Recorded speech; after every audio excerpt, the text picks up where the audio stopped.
Images coming in of the finance minister and her team meeting President Droupadi Murmu, one of the many conventions that are followed on this day, the meeting with the president before the FM moves to the to Parliament and presents the budget at 11 a.m. A number of conventions, though, interestingly, over the years, of course, have changed. Shankar will remember, and so will, I'm sure, all our guests, that the budget at one time would be, what, 6 p.m. in the evening?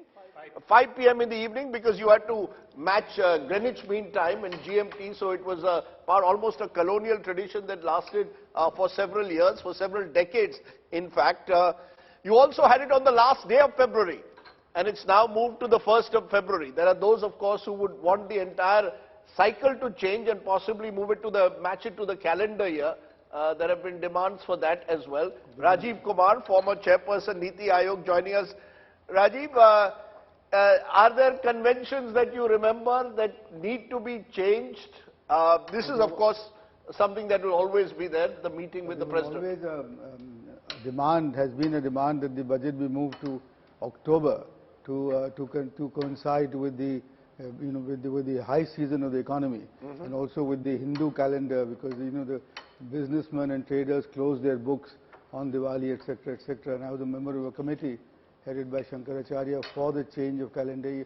So it was going to be what, a November to October year? That was one of the demands that I felt, and the other ones was January to December. And then after having looked at all of this committee decided that it is best to move it to the 1st of February, so that the first quarter expenditure of April to June is actually can be ramped up. Because earlier, when it was presented on the 28th of February, then the budget, the committees met, and actual allocations started only on the 1st of May. And so the first quarter expenditure was about 15% of the total annual expenditure. Would you still prefer a January to December? Might actually make more sense, wouldn't it? Mr. Garg, would that be perhaps better? The January to December is the global template. That's right. So why should we not follow the global template? We can do it also. However, the demand here or preference here was to coincide with the Diwali kind of year. That is based on primarily for an agricultural economy. That's not, industrial economy doesn't move according to that crop cycle. And therefore there was not much logic into moving towards that year cycle. Now December you can move, there are some operational issues.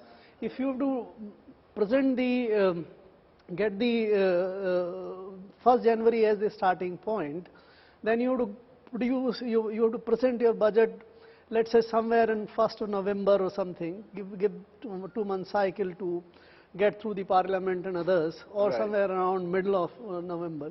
That is the season which coincides with our festival season. It's more difficult.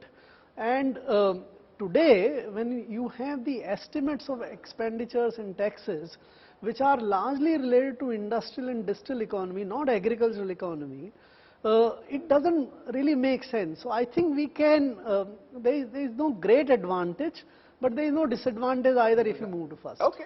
And I think the other thing was that if you have the budget on the 1st of, the fiscal year starting on the 1st, the budget preparation would have to start in August, September, by which time you don't know what the monsoon is going to be like fully. And also then the festival seasons come. And all of that becomes disruptionist. So therefore, preparation November, December, or December, January, presentation on the 1st, and the fiscal year starts on the 1st of April, as we've done. I think that suits us. But it's interesting that you told us that there was a proposal to actually move it to October. There was a committee. And there was a full committee. India loves its committees. So there will be a committee for most things in this country. But, you're a state assembly legislator. And I just wanted to ask, while we focus on the union budget, increasingly what states do matters more at times. And many states have not followed fiscal prudence. Many states are seen not to take their budget making as seriously perhaps as they should. Is this a concern? Budget sessions across this country, you look at legislation, are actually shrinking. The amount of time spent on both budget making as well as discussions on budgets in several state governments, which are not even following the targets that are set. Every year they are missing their targets. Is that a concern? We are focusing today on the union budget. But should that not be a concern in a country like ours, that several states are not meeting their targets or taking budget making as seriously as they should? Rajdeep, last year the PRS legislative put out some research. Yes. And one of the findings of that research was that many states had budget sessions of just one day. That's where right. The budget presented and passed. The point is that states do not have state finance commissions despite 20 years of recommendations. State economic surveys are often not presented. State governments have shown in recent times growth rates. If you put together all the growth rates of all the states, then it is exceeding the growth rate of India. So there's a lot of things that the state governments have not been done. So 1991 in a sense has not yet arrived in many of the states.